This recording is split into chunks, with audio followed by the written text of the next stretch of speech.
2, and 1. Good morning. Good Welcome morning. to a new week on Conversations with Dr. Johnson. I hope you're joining us from wherever you are, dead or alive. Some dead people who have been watching. So today this will be a near-death experience for them? I think so. Some people who've been living with TMJ without knowing what it was. So let me introduce Dr. Johnson, our medical director. You all know who I am. I'm the terrible one, and he's the good one. And so we are going to talk today about TMJ. Yes, yes. Talk to us, Dr. Johnson. You love this subject. Okay, so TMJ, temporomandibular joint, your jaw joint, okay? And when we say someone has TMJ, what we're really saying is they have temporomandibular joint dysfunction. So TMJD is actually more technically correct. So what in the world is this? Well, there are two issues with TMJ. There's a condition called acute TMJ, which is extremely painful and disabling, and fortunately it's very rare. What we're talking about today is chronic TMJ, which usually doesn't cause that much pain, maybe a little, but it's extremely common. I would estimate that well over 50%, maybe close to 80% of the patients I see have some degree of chronic TMJ. So let me stop you at the acute part of it. Yes, So Dr. Feldman yesterday when I met him was saying that's why boxers yes, go out cold with that one punch. yes, Because the nerve connection just knocks them out completely. yes, And most of them need a repair Yes. to that whole architecture. So that's what you're calling acute. yes. Where there's an injury or concoction or some injury to the head. Yes, when I worked at the trauma center for 10 years, Yeah. we would get these acute TMJ patients coming in at 2 or 3 in the morning. They'd been out drinking, they'd gotten into a bar fight, somebody punched them or maybe pushed them and they fell and hit this, and they had acute TMJ. And sometimes you go totally unconscious, right? Because of the blood connection to the brain. Yes. All right. Yes, yes. So that's acute. So Yeah. you could get it from accidents or things that happen. Yes, And then the chronic chronic. is what you were explaining that almost 50% of the people have it or more. Yes. And so how do we know we have it? Well, most people that have chronic TMJ are shocked to learn that they have it. They don't have any idea. The things that might indicate you have TMJ are noises or sounds coming from your jaw When joint you're eating or just moving your or talking, or talking, and you'll be hearing noise grinding or clicking or popping or something like that. of the jaw. You'll be Yes. hearing those sounds. Yes, right here. Is that for people who it's extreme? Because I don't hear those sounds, but I have it. Well, usually those are more severe cases, but Yes. it can happen to anybody with chronic TMJ. So, what is actually going on? Well, if you think of this jaw joint as a ball and socket, okay, there's a disc that lays over the top of this ball to cushion it where it goes up into the socket. Yes. Okay. Now, in acute TMJ, this disc slips virtually all the way off. Okay, Yes. and there's a very important cranial nerve running right here, and this disc puts a lot of pressure on it, and that can cause a lot of pain. Okay. To the point that it's actually disabling. Okay. People can't talk, they can't eat, they can't chew. And he was talking about migraines and just Yes, pain, and that's for the chronic. and that's for the chronic. Yeah. Okay. So in chronic TMJ, Yes. this disc slips off part way, just enough to put a little bit of pressure on this important cranial nerve, not enough to cause pain in most cases, but nevertheless there are irritation signals traveling down this nerve that are below our level of awareness. Okay. Now, a little further back in the neck, there's a tight channel where this important cranial nerve, along with several other ones, are bundled together like electrical wires. Yes. And when nerves are bundled that tightly together, almost without exception, some of these irritation signals jump the track. Yeah. Okay? So I'm thinking that my TMJ came from eating bones. Well, it's Chicken bones. it's very possible. Sure. Yeah, because I put a lot of pressure Yes. on my teeth. Yes. Oh, I used to open beer bottles with my teeth also. Yeah, and now you're paying the price. See, drinking is bad for you. No. All right. right, so Dr. Johnson, we're going to do a demonstration. Yes. A simple demonstration that you Yes. did on me, Yes. and that's how I discovered this. And we have a volunteer, Grace, our clinician, is going to join us. And Grace, come, welcome. Okay. So Dr. Johnson is going to do that demonstration on Grace. So what do we look for? Open your mouth. Okay, so her mouth doesn't open as wide as we would normally want it to ideally. So are you sure, Grace? You thought you were opening wide, right? But it's not wide enough. Yeah. Yeah, we don't want you eating people on the street, Grace. Yeah. Now, commonly, not always, commonly there's some tenderness of the muscles up around the joint. In her Yeah. case, that's not true. Yeah. I look at the lower teeth, Yeah. and instead of being perfectly straight, they're slightly crowded together. Yeah. Most people with chronic TMJ have crowded lowers. Yeah. So I diagnose a lot of TMJ in stores walking down the sidewalk Yes. when I see these lower teeth. Hers are crowded very, very slightly, but it's still enough to point in that direction. And the tops of the lower teeth tend to show a little more wear than you would normally expect. Okay? And he also said the top ones tend to protrude out Yes. when the jaw is out of Yes. that joint junction. Yes. So people at home, if they've got any pain or sounds here, if they can't open their mouth quite as much, As wide as mine. well, you're a freak of nature, Charles. Mine is even constrained. It should go wider. Yeah. Right. Now some So you people, can get the whole steak in. some Or people, the whole McDonald's. You know those people who can eat McDonald's like totally, completely, right? Yeah. One go, ow. some people with chronic TMJ will have hard lumps under their tongue. Okay. Oh, wow. Grace doesn't have that, Yeah. but some people do. Yeah. And in fact, when we see that, that's a tip-off that this patient almost certainly has chronic TMJ. Yeah. Now, we're going to do a balance test on Grace, Yeah. okay? So turn right here. I want your feet this far apart. I want your arms like this, elbows in, hands out slightly. I want you to be stiff as a board. Now, I'm going to try to push you over, and you stay strong and don't let that happen, okay? Be strong. Okay. Other side. Okay. Now, do we have some tongue blades? Right here? Okay. So we're going to open up and stabilize the jaw joint a little bit by having her bite on these two sticks. Open. Bite. Okay, repeat the test. Feet, there you go. Okay. Be strong.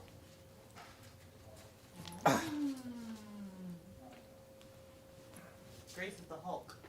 Now, I was pushing dramatically harder the second time. Yes. And And I'm shocked. Grace was like, she was solid, Grace, wow, you could take my punch and be standing. solid as a rock. Yeah, with those sticks in you, right? Now, what happened? Thank you, Grace. Why Thank you. why did that test work the way it did? Well, I told you that an important cranial nerve is here. It gets irritated.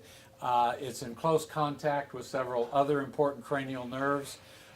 So what do these other cranial nerves do? Well, they play a role in regulating our breathing, our heartbeat, our blood pressure, our digestion, and our balance.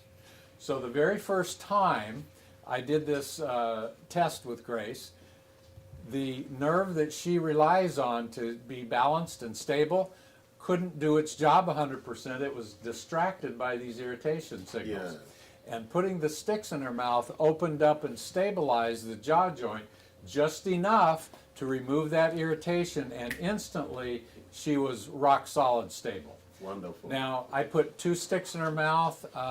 What I sometimes find in more severe cases of TMJ is 2 sticks doesn't do the trick, so I put a 3rd one in. If that doesn't do the trick, I put a 4th one in. So you're giving it just opening to release the tension on Exactly, those nerves. exactly. So yesterday when I went to Dr. Feldman, Feld, Dr. Dr. Feld, Feld, yes. yes. Great recommendation. Yes.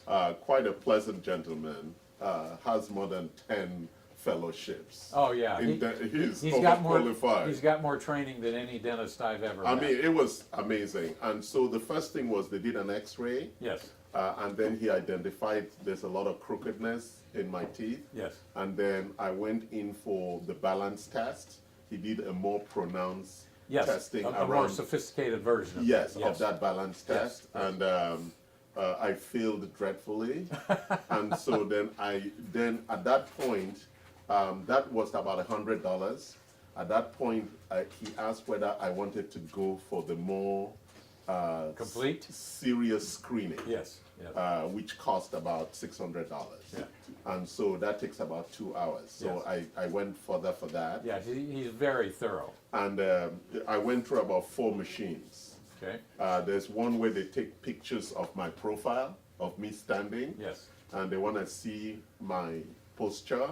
Yes, people with chronic TMJ almost always have some posture issues. Yeah, so they Almost took always. pictures of my posture, and then they did those tests where they put some things into my ear to balance my head, and then I had to open my mouth wide, close, left, right, Yeah. down. Yeah. It's quite painful because she said I should open it until it is painful. Yeah. So they wanted to really see how much my mouth could open. Yeah. And so I go in. I mean, it was tough actually. Sometimes I forgot the commands. And then they also took a indentation of my teeth and Yes. everything. Yes. And so I have a review, a consultative review with him in another 2 weeks, Okay. and then he's going to make a treatment recommendation after reviewing all of that. Excellent.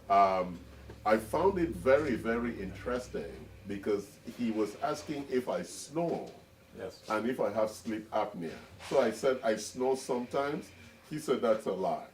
That from what he can see, I must snore all the time, and I must have sleep apnea. Yeah, and that's another symptom patients can look at. If you snore, odds are very high that you have chronic TMJ. Yes. And if you snore, odds are also high that you have sleep apnea. Yes, and so he said definitely I do, and he said the long-term effects of that, and he wanted me to read all his research papers, but I was going to let you start telling us what are the long-term effects of not treating TMJ appropriately. Well, weight gain is common to the point of obesity, and then you can develop diabetes, high blood pressure. It's amazing, just from TMJ. Yes. You have weight gain that you cannot lose weight. Yes. That must be my problem. Yes. Well, when you have TMJ and sleep apnea, your body is always struggling to get oxygen during your sleep. Yeah, but it's interesting because when I test my oxygen when I'm playing tennis, it's really good. And so he did, now you remind me, he did the light and night test. Yes. And I failed on the night test. I'm sure you did. Yes, and I didn't know that there was a difference between the parasympathetic and the sympathetic response and the oxygen utilization during sleep. So talk to us about that. Very interesting. Okay. So if you have TMJ, odds are you have sleep apnea. If you have sleep apnea, your body is not getting enough oxygen. Sleep apnea is when you temporarily stop breathing during your sleep. Okay. Now, some people will wake up in the middle of the night gasping for air. Most people that have this issue are blissfully unaware of it. Yeah. But if your bloodstream is not carrying adequate oxygen, what do you suppose your body's response is? Well, we've got to push this blood through the circuit faster. Yes. We've got to make your blood pressure go up. And so hypertension is commonly associated with this. Wow, that's amazing. And I have all those things. Now, these can be associated with strokes, with dementia, with Alzheimer's, probably with Parkinson's. I haven't seen the conclusive research for that That's yet. what he was saying. but That there's a probably lot with of new Parkinson's. papers Yes. coming out on that subject. Yes. Just the consequence of TMJ. Yes. This is shocking to me. Because I didn't know I had it. Right. But I'm shocked as to the impact it can have on your health and lifestyle. It's foundational. Yes, it's very important. Wow. It's a big deal. So we're going to conclude this section. I know it was technical, but you have to come here and get tested so we can send you to the right dentist. Most dentists as you would confirm, are ignorant? Well, they just aren't taught this in dental school. And, you know, the nature of knowledge is we don't know what we don't know. Exactly. And so I'm not trying to insult dentists. I'm just saying they haven't been trained, and so they They just don't have the simply- knowledge. So calling somebody ignorant is fine because they just don't have the knowledge. I prefer uneducated. Oh, wow. That's even painful, more painful. Because if you call me a black man uneducated, it's like punishment. Yes, yes. I would accuse you of other things too. So, was there questions? Couple questions. Yes. First question, if you're the man from the source, how do you have crooked teeth? Well, Should your teeth be from perfect? because I have been eating earth material and I had to be with you guys so I could look like you. Even though I'm from source. I came perfectly made, but I had to look like the commoners. Got it. Second question, if you have sleep, so you had made a comment that talking about sleep apnea and snoring. Yes. So, could it be concluded that if you have sleep apnea and or snore, then most likely you have TMJ? That is a very logical conclusion. There's not 100% correlation, but yes. Now, I'll say one more important thing about that. If a medical doctor diagnoses you with sleep apnea, they're going to prescribe CPAP, which is this medieval torture device that you wear over your nose and mouth, strapped around your head, hooked to some tubing.